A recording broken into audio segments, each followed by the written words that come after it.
The question is, would you favor a county-wide reassessment of real estate? Excuse me, if I can interrupt. The first order of business was they were to each do a 2-minute Oh, introduction. excuse me, I didn't let you do your introductions. I apologize. All right. And also, Hey, I'll introduce myself then too. I think that'd be good, Ron. Thanks, Stan. My name is Stan Kuziowski. No, not real. My name is Ron Vodenector. I am the general manager of the Butler Eagle, and I apologize for a sloppy start. So, candidate Boozel, would you like to introduce yourself? You have 2 minutes. Yes, sir. Thank you. I would like to introduce myself as Kevin Boozel. I am known as a servant leader amongst Butler County residents. I've had the opportunity and the honor of serving many residents in many capacities in Butler County. I believe I started this journey back whenever in the 80s when the mills were closing, and I witnessed my own father, who'd worked 19 years in a mill, lose his employment and actually need some assistance.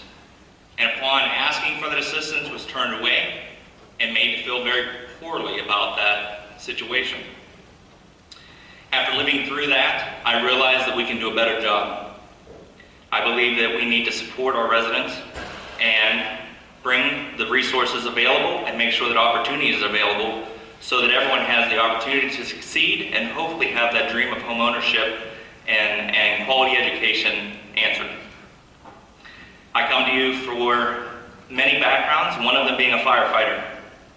As a firefighter, we look at different situations and every fire is different. And you have to bring the right solution to that fire. I come to you today with the experience, training, and knowledge to be able to address both for-profit, non-profit, government entity, education, emergency service. All of those are my background, including working with folks that have struggled with mental illness, drug and alcohol addiction. But there's a lot of opportunity here in Butler. We're very blessed. And it's up to us to find the resources available to make everyone, a resident that can say that they live in Butler County willingly, freely, and love to live here. That's our job. And I make sure that I fulfill that every day. Thank you. Agriculture and tourism are the 2 leading industries in Butler County. As a commissioner, what would your plans be to help the full and part-time farmers who raise livestock and crops for public consumption? There's a large business in agriculture and tourism, more so than most people realize. I started on a farm working at 12 years old. During that time that I told you my father was laid off, we had to earn a living. And so working hard was something that we were used to, and that's where my work ethic came from. I truly believe that agriculture, farming is one of the most proud endeavors that someone can take on. It's a family business, it's historical. We need to support them. We need to provide tax breaks for those folks that are trying to hold on to the family farms. We need to provide opportunity. Tourism can be that opportunity. You've seen farm tours. You've seen farm markets. All of those things can contribute to the growth of a farm. And they can not only just live, but they can not only just survive. They can grow and flourish. And it's up to us as a community to say that these agricultural businesses, land, and our tourism are all important to us. We have to provide the resources for each of them to succeed and realize that they are not standalone. Every portion of that industry affects us today. Millions of dollars are brought in by tourism alone. Imagine an industry that leaves Butler County that brings millions of dollars in. We wouldn't survive it, not well. We want to make sure that all of these businesses are given the opportunity for tax breaks. Clean and green is another one. If we do end up in a reassessment evaluation, I want to make sure that the farms are protected with the Clean and Green Act so that they are able to survive any tax increase, any tax that we as a community decide needs to move on or not. I hope it doesn't, but if it does, we need to be prepared to protect some of our strongest leading industries. Thank you. All right, thank you. As part of the question about the infrastructure in the SBC, I would say that non-participation is not an option for our county commissioners. I do believe that I was able to get on to the SBC's Transportation Committee as a stakeholder there. So there are a lot of transportation issues, as many people know, across Butler County, both internally and externally, to be able to access those resources. There's a lot of different things that we can do as far as police and fire in the city. And so we're looking at mutual agreements that are already in place, and do they need to be revised? Perhaps. We should be helping the city with the additional services like the blight removal and things like that, and also cooperatively working towards finding federal and state funds to come in together as opposed to leaving them out on their own. We want to make sure that we're working together with them. And one last thing is the FCC radios for the fire service is going to cost your county $14 million. I've been in contact with a lot of congressmen to stop that from happening. Thank you. Thank you. As a commissioner, you must have the ability to work positively with others. What specific qualities do you have that will enable you to work cooperatively with your fellow commissioners, county employees, and constituents? Candidate Boozel. Thank you. That is one of the niches that I have in life, is working with so many different diverse populations that never thought they could work together. My most recent educational experience as an organizational leadership, trying to receive my master's at Geneva, which I walked for on May 9th, has taught me not only about how to gain consensus and trust and build on relationships, but it's also taught me that we will not be able to have a positive outcome without positive relationships. And to be able to build a consensus and to move forward past the rhetoric. It's easy to stand by a fire and scream fire. It's very difficult to come to that same fire with the training and knowledge to make something happen positively in your community. Everybody in this arena that has to work together, from the county commissioner to the employees of the county, to the nonprofits, to the educational sector, everyone is intricately involved and working together for a better means. The whole goal is for the community to strive and live better. If we're not having open, honest communications, and we're not opening up our community and our community meetings to be able to listen to the residents, then we're not doing our jobs. If you feel like you haven't had a voice in the last 4 years, and you don't feel like somebody's been listening to you at county government, I'm telling you, you want to vote for me. I will be there every day. My literature has my actual home phone number on it because I truly have received thousands of calls throughout the years about what we can do differently. And it does take a consensus. It takes a group decision-making process.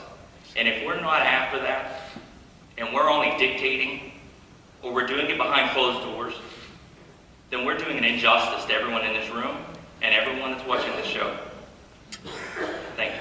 All right, thank you. Thank you. Some unique strengths that I bring. Truly, I look at the issues from multiple avenues. From looking at it from a perspective of a farmer, to the carpenter, to a teacher, to the caseworker, to the director of social service agencies, to working in government and understanding the restrictions that are placed on an employee that works under the government entity. Understanding where the funding comes from and how to get it, and grant writing. Working with development programs, some of the programs that I helped and truly initiated, some foreclosure prevention programs, some supported housing opportunity programs that help people break the chains of poverty to be able to maintain their housing without losing it to a bank. Those are huge. The cost of a single foreclosure in your community is easily $75,000, easily. And we talk about blight and broken window syndromes. If you're not actively pursuing every avenue on every front simultaneously, you're losing out. Many people have an experience. I have multiple. If somebody moves the cheese, it doesn't shake my world. It just changes it a little bit. And we can make adjustments. And we can prepare. It's going to be extremely important for seniors and the senior centers. There's going to be a change. There's no question. We hope that it doesn't impact somebody negatively. But understanding why the change is there, and talking to the seniors, which I did, and talking to the managers, which I did, and talking to the director and the commissioners, which I did, it's part of the process, people. We have to look at the issues one by one and be able to put the puzzle together and look at it as a whole. There is no way that somebody that doesn't have experience in emergency services should be making your decisions about the FCC stripping our county of our bandwidth. And what does that mean? And what will it cost you? And what will it cost your volunteer fire companies and your police and your county? I'm reading estimates of nearly $14 million. Yes, we can use money that we have set aside from fair money and other things, but we have a lot of places that we could use that money. A lot. And if we can convince the government, the federal government, the state, to help protect us from stripping us from our own income, then we need to do that. Know all the players. That's the deal. And never forget, it's about the people. Let's get it done. Thank you. Thank you. There's a lot of talk that's going on, and a lot of people feel that they're the best candidate, as do I.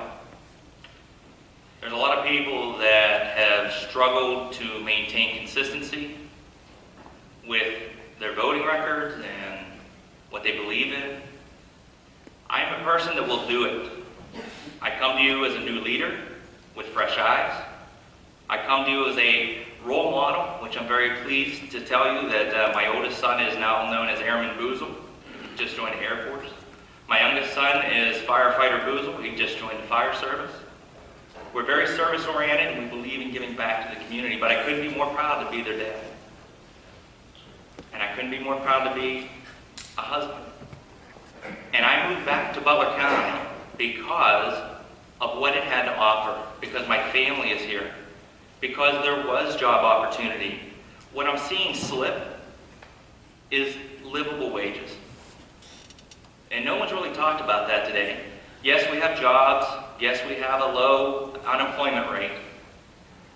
We also have one of the highest poverty levels. We also have some of the highest social service needs. We have a lot of need in the community because people are scraping by and they need services to live. We want to make sure they have opportunities to dig out of that. We have to have shovel-ready property. We not only property and not only the new construction and buildings, but are our people ready? Are they ready to take on new employment styles, technology? I'm all about education, and I think BC3 is a blessing for us, as well as Slippery Rock University. They will have my full support when I become your county commissioner. Thank you. Thank you very much.